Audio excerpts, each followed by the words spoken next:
When companies are thinking about how to pick a metric for ESG to incorporate, they have a long list of metrics that they could consider. If you've seen any company sustainability report, it's pages upon pages of data, many times focused very heavy on the E side of the equation for ESG, the environmental side. But I think that companies should take a step back and should really identify what measure or metric or outcome they're trying to get from their organization and from their compensation plan. What behavior are they trying to change? What result are they trying to achieve that ultimately should create this enterprise value creation that we talked about earlier?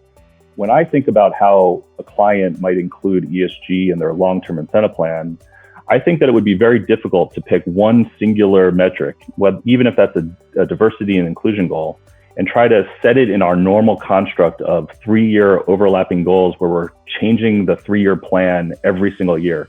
It just doesn't seem to resonate for me that that's anything like an EPS goal or a return on invested capital goal where we typically do those types of things. So when I think about how you might incorporate ESG, I think that it's more than one measure. Certainly, we don't want to dilute the program and pick 10. That would probably have an alternative consequence. But maybe we could say that ESG should represent some portion of the LTI plan. Maybe it's 25%, maybe it's 40%. And we know that ESG will be a fixture in our programs, but that each year we're going to set a new 3-year priority. One year it might be an E goal, it might be carbon emission reduction.